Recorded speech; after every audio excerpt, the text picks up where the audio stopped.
ते मेरे बंदे नू अपनियां दे रहा है।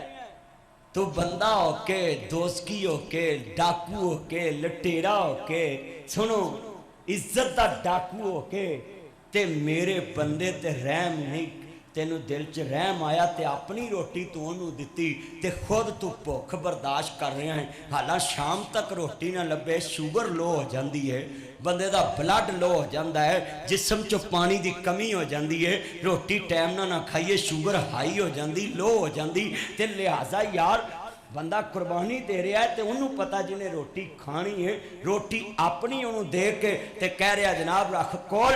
जो रोटी देती बेनियाज ने क्या फरिश्ते आओ, ये बंदियां दा तराजू है कि 100 नेकी नहीं वेखनी, एक बदी वेखनी है। ये रहमान दा तराजू है, मैं बदियां लग तोलना, नेकियां लग तोलना। साढ़े गुजरां च तराजू पता केड़ा है? 100 मौलवी च खूबी होए ना, एक बुराई आ जाए ना, असी पूरे शहर चों भंडना है। 9 च 100 खूबियां होन, एक बुराई होवे, असा पूरे शरीके चों दी एक बुराई नूं भंडना है। महल्लेदार दे हमसाए दे विच 100 खूबी होवे, एक बुराई होवे, असी पूरे महल्ले चों भंडना एक बुराई नाल। बेनियाज दा इंसाफ देख, अल्लाह आंदा है मैं तराजू रखिया है, इधर नेकियां इधर बुराइयां है। जे नेकियां दा वजन बहुता हो गया, मैं बुराइयां नहीं वेखनियां, मैं बख्श देना है। हुण ये बेनियाज इत्थे लोकी आंदे ने गुनाहगार दी रब सुनदा नहीं, नेकां दी सुनदा है। क्योंकि जिहदी 60 साल दी इबादत लगी जाए, रब ओदियां 2 रोटियां वेख के बख्श देंदा है। इत्थे लोकां नूं अल्लाह तो दूर कर देने, नहीं जी अल्लाह नेकां दी सुनदा है ते गुनाहगार दी नहीं सुनदा। सुनो ठगा, बचो इन्हां फराडियां तो, बचो इन्हां फराडियां तो, बचो इन्हां डाकुआं तो, बचो इन्हां ईमान दे डाकुआं तो, बचो इन्हां ठगा तो।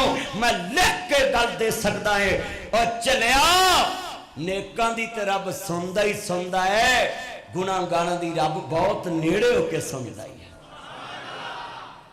नहीं बात मजा नहीं आया जिन्ने बैठे ने, कम से कम ताड़ी आवाज इंज जनाब वाला मेरे तक आवे जिवें फुफी फरदौस आशिकवान दा थप्पड़ एमएनए तक गया सी। सारियां दी आवाज जुमे पता लगे, वारो वारी नहीं जे इको वार सुनदा, इको अल्लाह सब दी।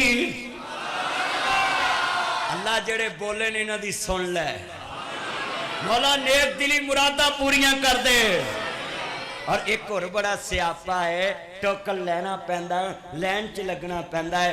हजरत साहब लेट ने, पीर साहब लेट ने, मौलवी साहब लेट ने, टाइम खत्म हो गया है। सुबह आना, मंगल को आना, इतवार को आना, 5 बजे तक आ जाना, 10 बजे टाइम खत्म हो जाएगा। बेनियाज मालका फिर तेरा भी दरबार टाइम मंगदा है, तेरा भी नंबर कदी बिजी होया है, तेरे भी कदी सिग्नल आउट होए ने, तेरा भी कदी सिस्टम डाउन होया है, तेरा भी कदी टावर ते राबता मुनकते। अल्लाह दा नहीं लहन ना कतार ना मंगल ऐतवार,